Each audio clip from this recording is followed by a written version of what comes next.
tonight. The vault is shaking, the crowd's alight. BYU went down, the tone's been set. This is the year the Huskers catch that tourney bet. Whoa!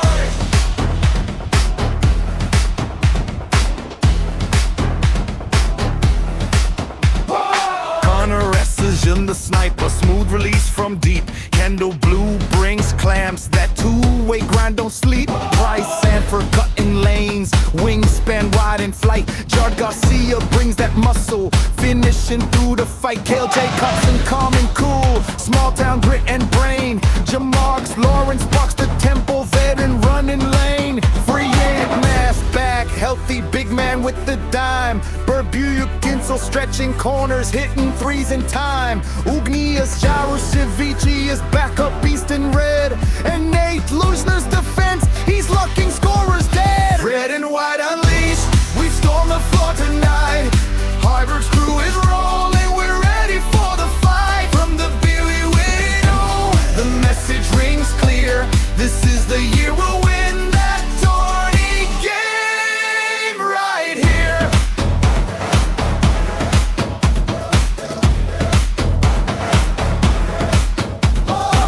Will Cooper's energy spark off the pine. Justin Butler's boards and bangs keeps the hustle line. Braden Fragger flying high, dunking with that flair. Sam Hoiberg scrapping hard, every inch he'll tear. From Lincoln to the vault, the crowd's in full gear. Red and white pride, this is our year. We built this grind from nothing, now we're built to last. From the Big Ten wars to the March time blast. Hoiberg's blueprint set, chemistry tight. Corn Huskers rising, this is our fun! Red and white unleashed, we storm the floor tonight. Hoiberg's army rolling deep, playoff dreams inside. BYU fell early and the Big Ten's near. This is the year we'll win that tourney game right here.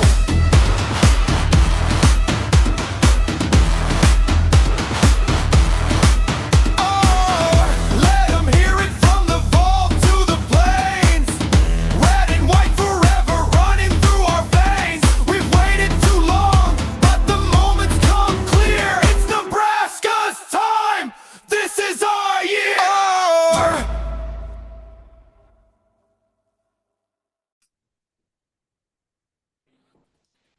Return to Glory podcast. Sunday evening, November 2nd, Nebraska basketball, or Nebraska ball as we like to call it. Full preview coming off the Crown Championship.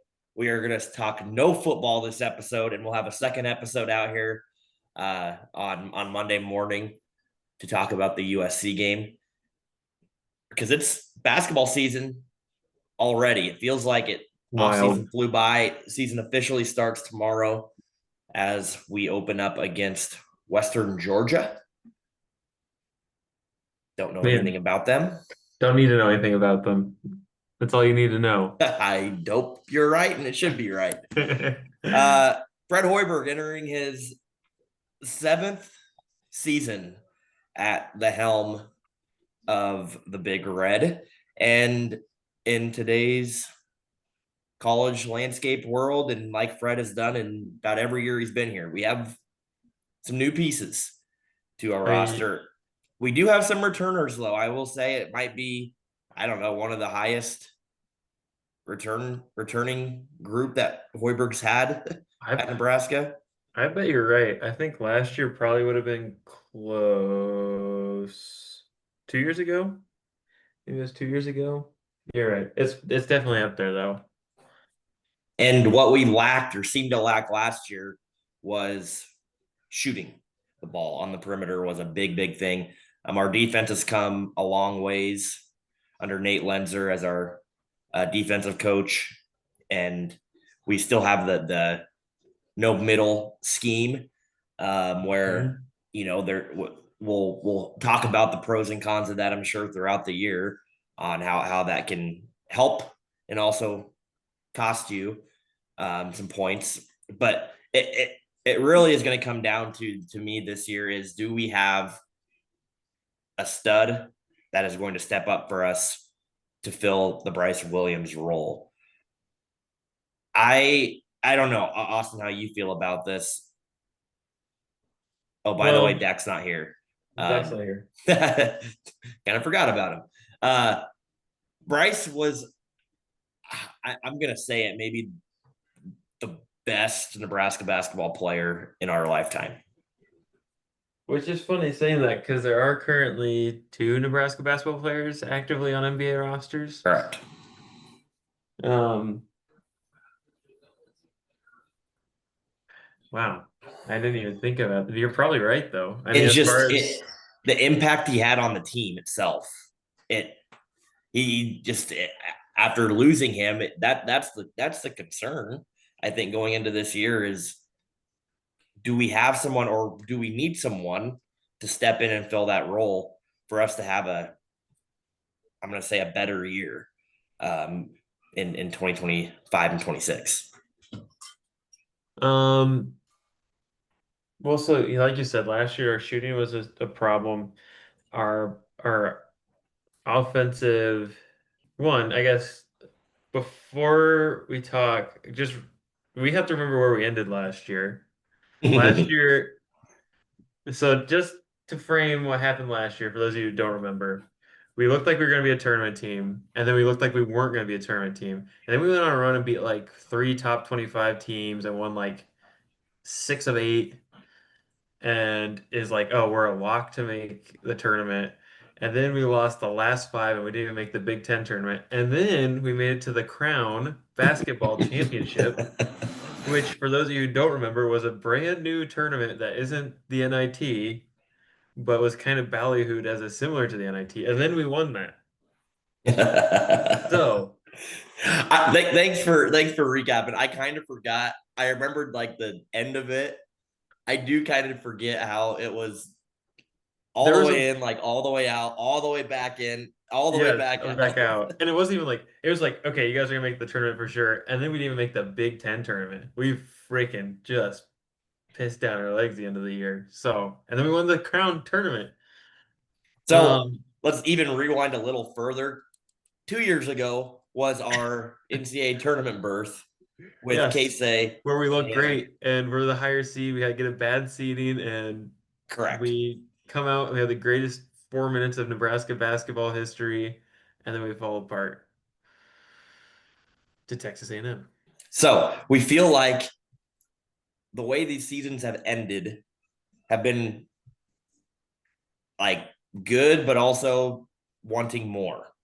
That's a good way of putting it. Yes. Especially like last year, it was like the best we could do, given that we got in the crown, was to win the crown, and we did that, and that was awesome. And I'm so glad we did that and didn't just fold up as a program and as a team. So, Yes. given that's where we're at, it's a very good finish. But we don't want to be in the crown. We want to be in the tournament and win a tournament game. And that's what this team is after right now. That's the goal. That is the expectation that I think keeps people excited and wanting this program to move forward under Hoiberg and the staff. Like, And I that's think what we people want. are that I would not say Fred Hoiberg is on a hot seat. He is, like I I think if we don't make the tournament, it starts to warm up. But it is again year 7. First 2 years, he only won 7 games, or he won 14 games total between the first 2 years. And they went 10 and 22, 500, and then the 2 years after that, he won 21 or more games.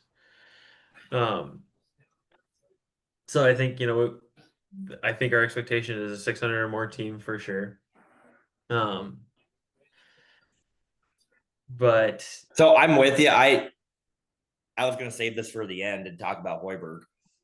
I agree. I don't think from a expectation program, expectation and the what Troy Danon's thinking and the people that are making the decisions, I don't think they're having Hoiberg on the hot seat unless things don't go well this year. If it And totally falls off the wagon, I mean, like if it's like below 500 and it looks bad, which it shouldn't happen.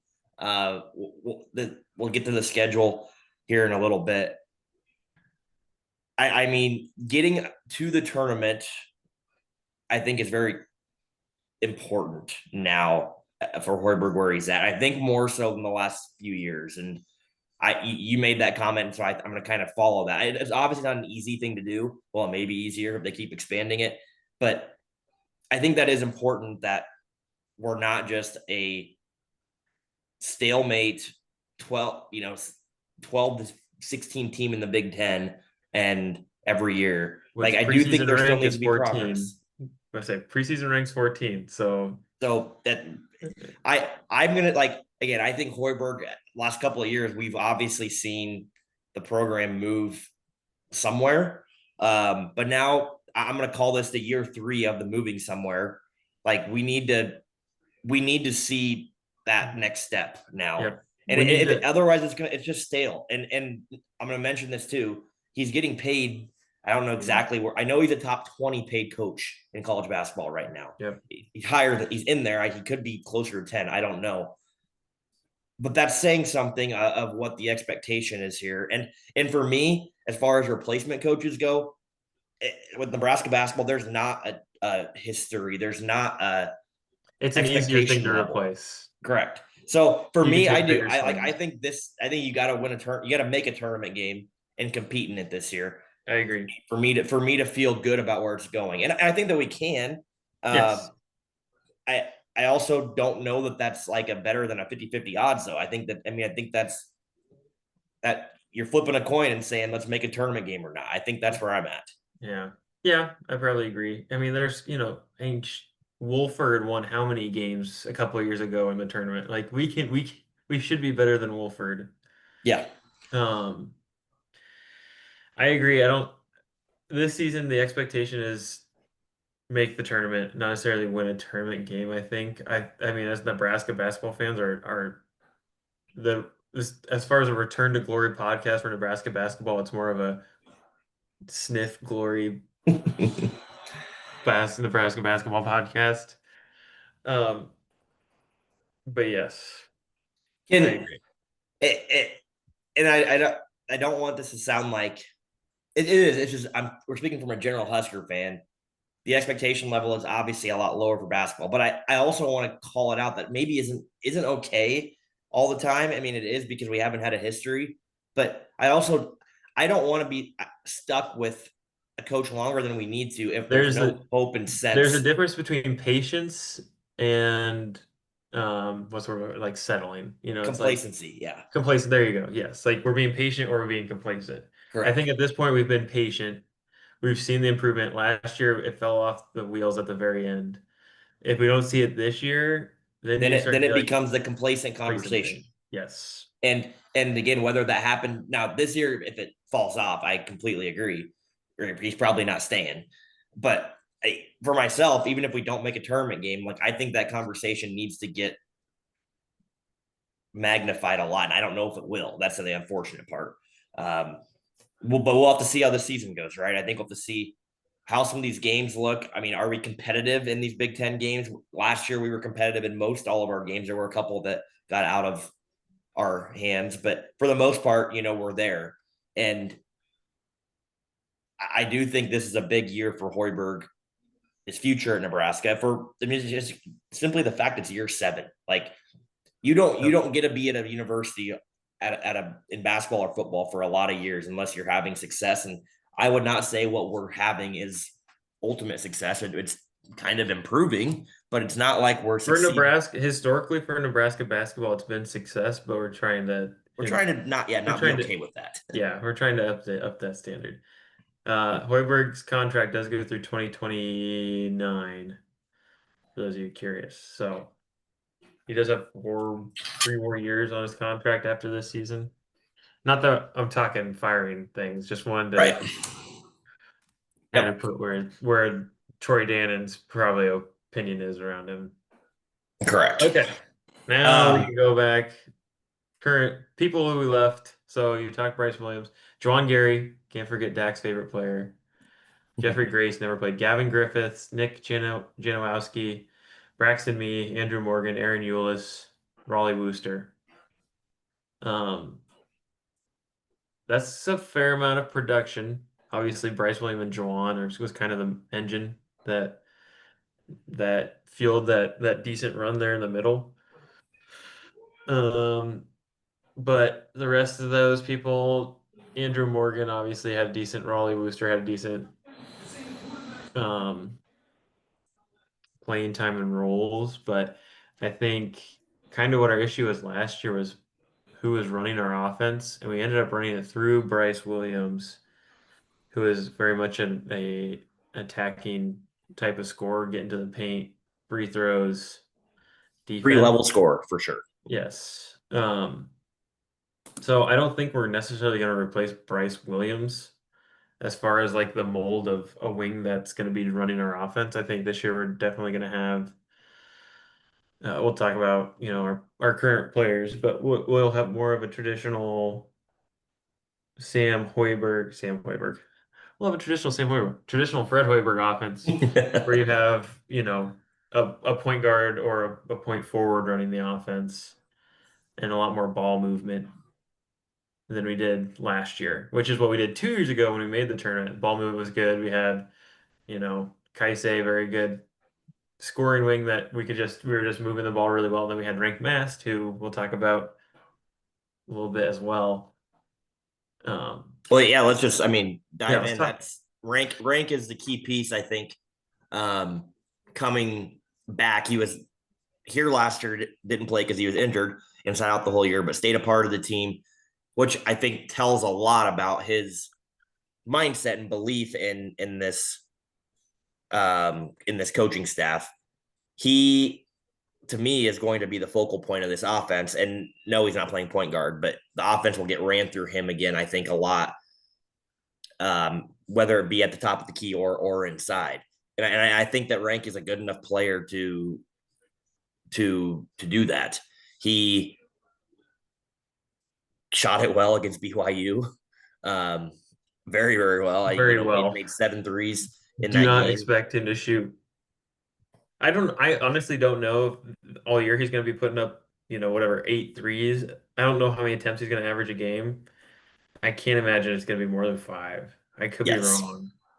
No, I agree. I think that's kind of like an outlier game. Hopefully not, but he is very much going to be leading our offense, I think. But it's not your Bryce Williams kind of player. It's not a 3-level score type of player. He's also a very good passer. Like, Yep. don't forget that about Rank. Like, that was maybe the best part of his game 2 years ago. So that's going to be a big addition back.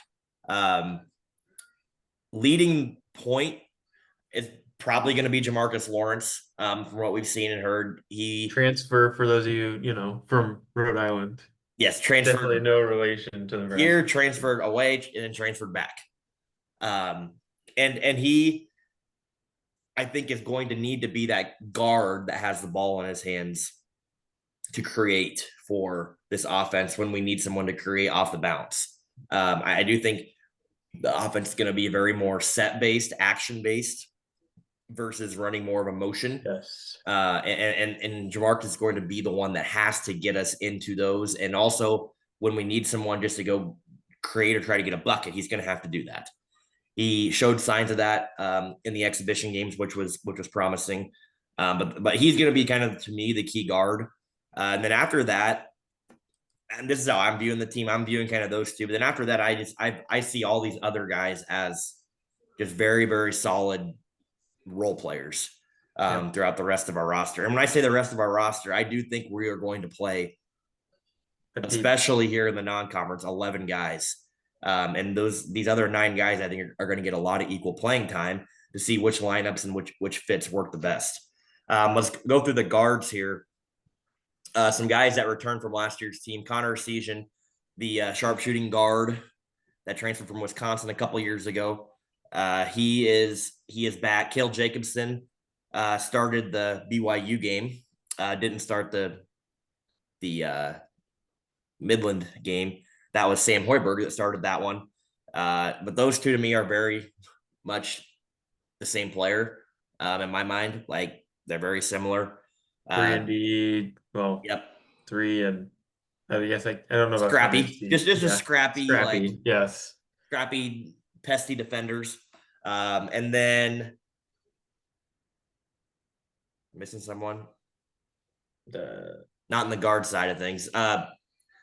In transfer guards incoming that we're going to see time. Price Sanford, I guess you call him a forward I don't inside know. Is guy, he a but guard? I don't.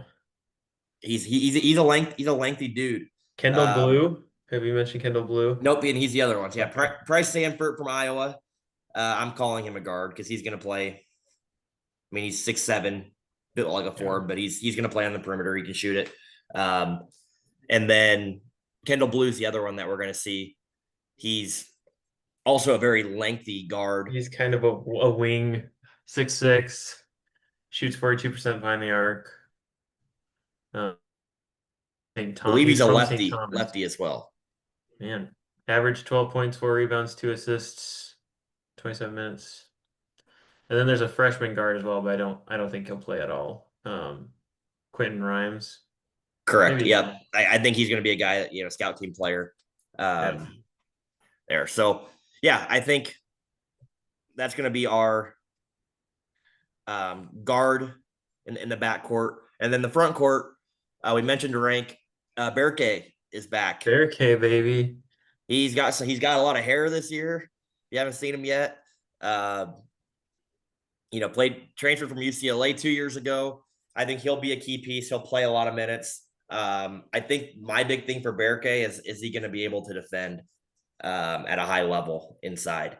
And rank obviously is going to do a lot of that as well. But Berke, to me, is a little more solid of a body. And when we do play some of these bigger posts in the Big Ten, it's going to be his job because Andrew Morgan and Braxton Mia they were very, very good at their roles last year of doing that. Yep. They were not good offensively. Neither one of them were. Andrew Morgan had his moments.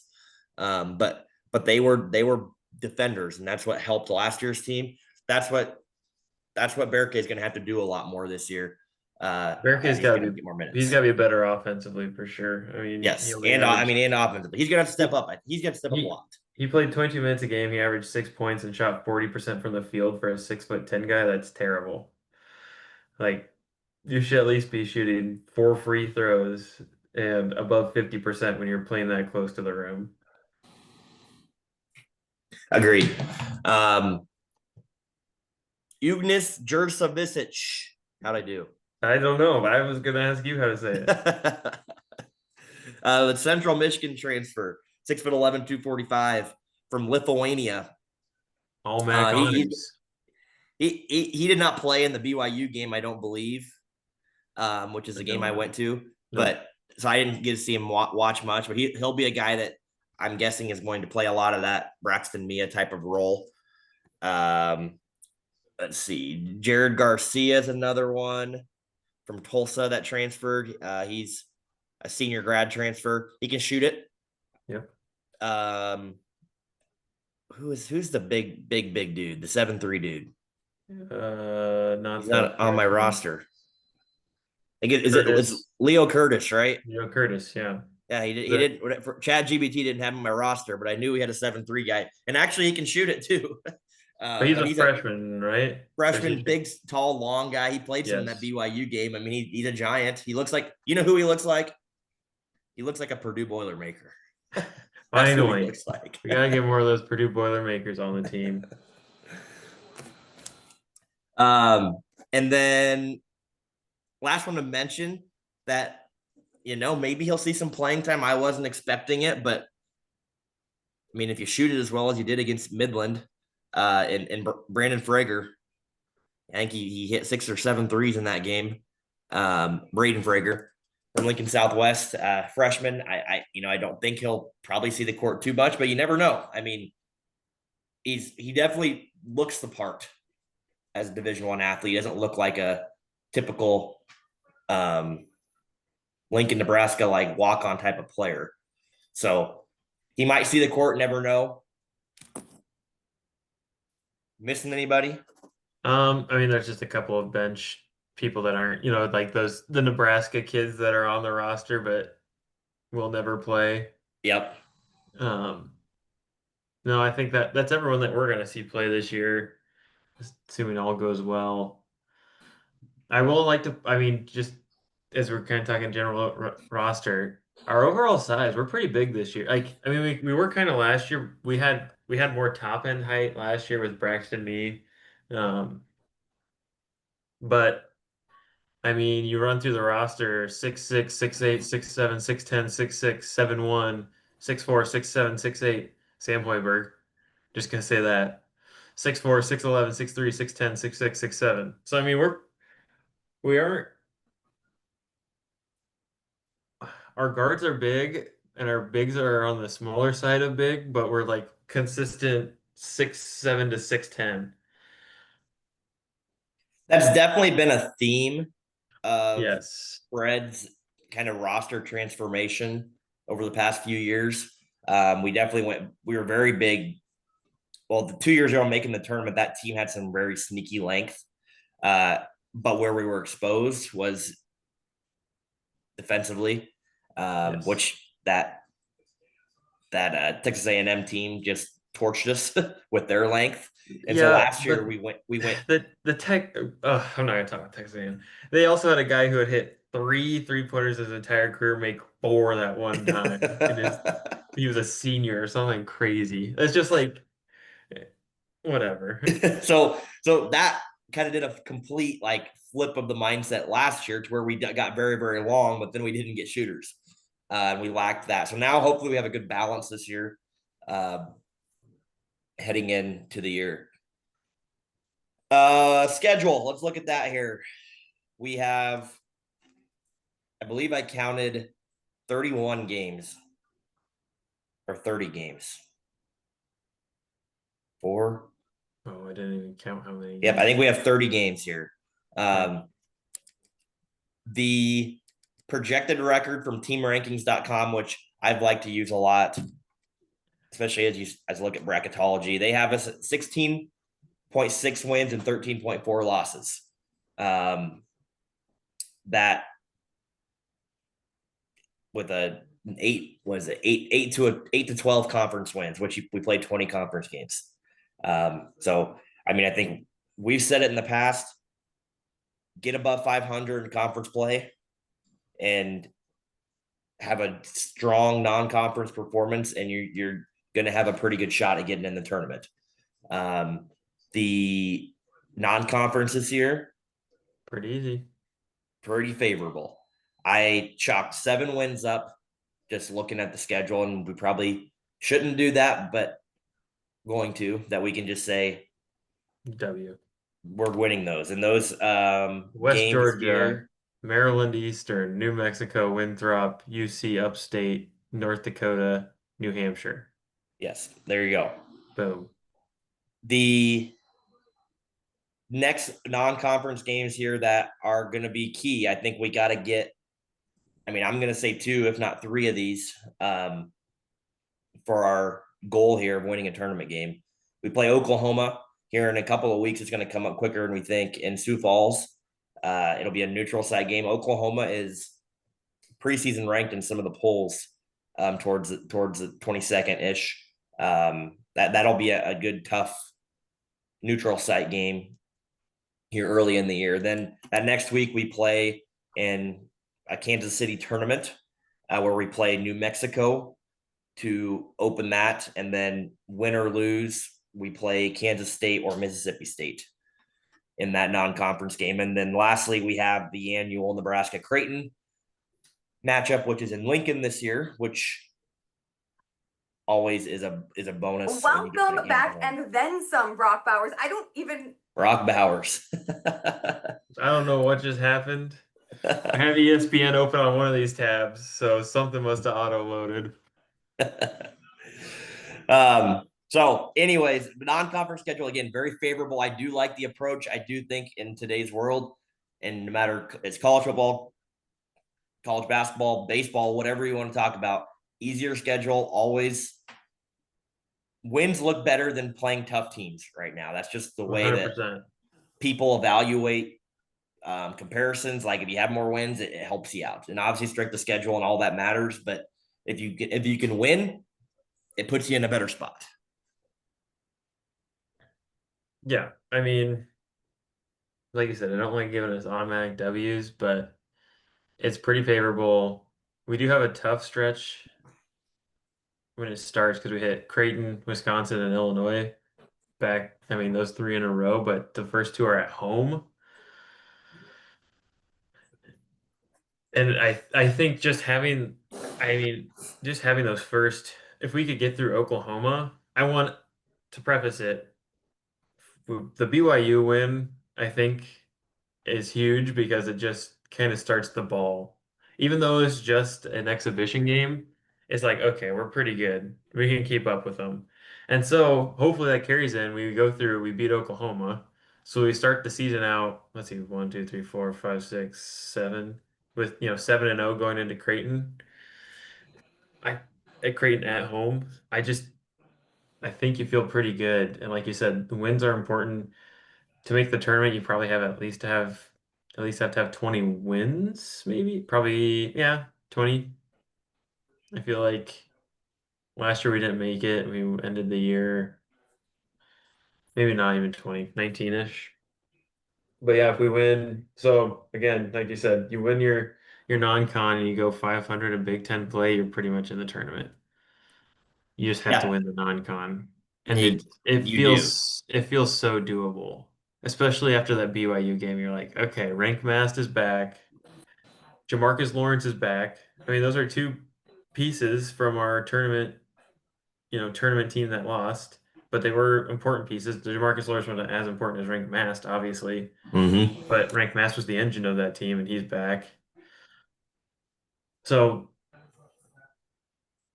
you think, and we're in the NIL era where those top talent, the talent's a little bit more spread out across everyone, so everyone's a little bit better, but the top's also a little bit worse. I know we're not talking full Big Ten picture, but talk about the Big Ten outside of Purdue. I don't know. There really doesn't seem to be that's very scary team that I'm like we can't beat them. And even then, Purdue, we've been a little bit of Purdue killers, not killers, but we put up fights against Yes. Purdue, Yes, we have. So I feel pretty good about it, to be honest. Just I think the Big Ten's going to have a little bit of a down year. Our non-con's pretty soft, and our team's old. I mean, Rank Mass is 24. Most of our players that are going to be playing are juniors or seniors, and I think that bodes well for tournament teams. That the one and done teams just have not done well come postseason. So I feel good. I feel good. You are always the very, yeah, Nebraska basketball. I will say, is Austin's like he loves it. I love I it too. do. Um, We've I this is also might be the whitest basketball team we've had in a while. Not that it's a good or bad thing, but you look at the roster pictures like, oh man, we're gonna have 5 white boys out there at some point. it yes. Actually, I think when we started off against BYU, it was flip flop of like BYU is traditionally you would think a lot of Right. All white white. people, and they didn't. It was the opposite. Like we rolled out 5 guys, so it was funny. But I do think the to your point that the team itself is a veteran, experienced group, and they were last year too, and we saw how that has a very big impact in a stretch of a 30-game season. This group concerns me with losing Bryce. I think I mentioned that earlier, and Yep. that you're right. We will be in competitive, I think, in most all of our games this year. When you're in a lot of close games, you sometimes just need a stud to go make plays, and coaching can only do so much, or scheming can only do so much. Where you just got to have a guy, and Bryce did that several times last year for us, and that's where I'm a little bit like, who's going to do that and kind of carry that. And the best part about Bryce, he did that. He did it with all in a like calm and cool and collected personality, and he was a very level-headed leader for this group, and that's why I think he was so special. Yeah. Him and Jawan as a tandem was perfect. They were Jawan was the the Batman and rebounding Robin. effort. It was that will be missed. And you talk about us being competitive all our games. Ken Palm has us as underdogs for our first 5. We're not favorites in a Big Ten game until January per Ken Palm, not necessarily by books. Which we do start out Big Ten play with Wisconsin, Illinois, Michigan State, and then Ohio State, Indiana. Yeah. So, and Indiana's got a new coach this year, so they're supposed to be a little bit better. Okay, well, yeah, let's do predictions here. I mean, if I had to throw a stab at a record, I just feel like 19-11 is a safe bet. Yep, I was honestly 19-11. um, I thought about going higher just because you start running through it. It's like, okay, like I said, the Big Ten might not be as good as we thought. Not that I don't think we really thought it was gonna be that good, but maybe I'll go more. I'll go 20-10. I'm not gonna be too aggressive. I do think this team has a lot lower floor than a higher ceiling. I will say that this team does not feel like a team that can just start rolling through a schedule. I also think this team hopefully doesn't have lapses where we lose 5 in a row. Yeah. That's so- the only you just like I said, you think about back to last year. Again, I know we don't have Bryce, we don't have Juwan, but it's 2 years in a row that we felt good with like 6 games left in the year of like we're gonna make the tournament. One year we did make the tournament and we had a great 4 minutes. It was the best 4 minutes of Nebraska basketball history. I stand by that. I've never been more excited about Nebraska basketball than ever. And then last year, I thought we were locked to make the tournament, and then we just absolutely buckled. But maybe that's because our team was a little bit more isocentric, and we had some injuries going into the end of the year. But so I feel that those 2 years, the momentum wasn't totally lost, and then we got it all back to the crown. I can just feel it rolling into this year. And I'll say I this: like our roster. I do. the coaching staff's going to earn their money from a just X's and O's standpoint. I think this year, which I do think we have a very strong X's and O type coaching staff team, just because we don't have a stud player that's going to bail us out. So you do have to be very efficient in your game plan in executing that to win a lot of these games. So yeah, I'll go 19-11. I think ceiling and floor, I have a lot lower floor. I think there is obviously a world that the bottom could fall out. I don't think it'll happen, but if it does, again, for the future of the program, it's not like to me the end of the world. We're at a point with Hoiberg right now where it's let's step up and not be complacent like we talked about earlier. So Yep, I think we'll go 20-10, probably finish around that 7-9 range in the Big Ten. And I do think we'll make a tournament game. Haven't decided I'm going to purchase my tickets for the Final Four in Indianapolis yet, but I'll wait to see how Monday goes. BYU didn't do that enough for you. BYU got me pretty close, but it was exhibition.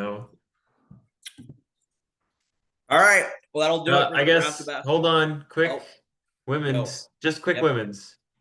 We're coming back. We made the tournament last 2 years. I think this year we win. We lost Alexis Markowski, who was a 4-time All Big Ten player. But we're getting back Natalie Potts. She's come back from injury. We got a couple of good transfers. Outside of that, I really don't feel like we lost that much production. I think Coach Williams is a good coach. So that's my quick. Kennedy Williams. So now we have 2 basketball coaches with their kids on their rosters who will actually I feel pretty good about that. I don't know. The Big Ten outside of USC doesn't really have UCLA. That's what I meant. Seems pretty stomachable. And our start to the season for the women's team is also pretty similar to the men's, where it's 1, 2, 3, 4, 5, 6, 7, 8, 9 wins that I feel pretty comfortable with. So feeling pretty good about Coach Williams and her career this year. Yeah, we'll have to do a better job here this year going through the women's stuff because our women's team, I don't think we give them enough credit for the success that they've had here in recent years. So Yeah, we won't run through all their transfer and roster stuff because that would require most of the listeners to be like, "Oh yeah, I knew who exactly was on our team last year," and I don't know if that's true this year. But and then Britt Prince is back. Year 2 of Britt Prince experience. All Big Ten freshmen. They'll be good. I agree. All right, well, that'll do it for the basketball preview episode. Check out the Husker recap to USC here in our other episode, if you want. If you want. If It's up you to you. want. You might have watched this and be like, I'm good. I don't even listen to you guys. Go Big Red. GBR. Hoiberg's call echoes loud tonight. The vault is shaking, the crowd's alight. BYU went down, the tone's been set. This is the year the Huskers catch that tourney bet. Oh!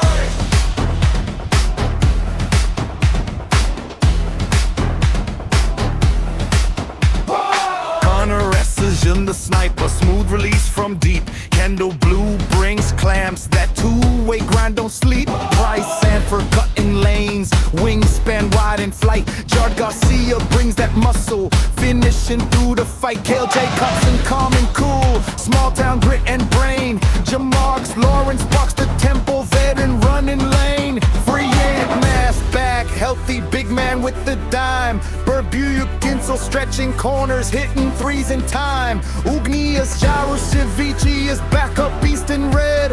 And Nate Lushner's defense, he's locking scorers dead. Red and white unleashed, we storm the floor tonight.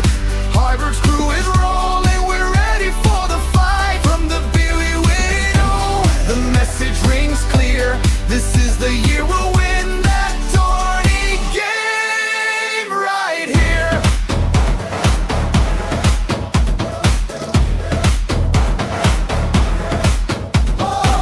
Will Cooper's energy spark off the pine. Justin Buller's boards and bangs keeps the hustle line. Braden Fragger flying high, dunking with that flair. Sam Hoiberg scrapping hard. Every inch he'll tear from Lincoln to the vault. The crowd's in full gear. Red and white pride. This is all year. We built this grind from nothing, now we're built to last. From the Big Ten wars to the March time blast. Hoiberg's blueprint set, chemistry tight. Corn Huskers rising. This is all fun. Red and white unleashed.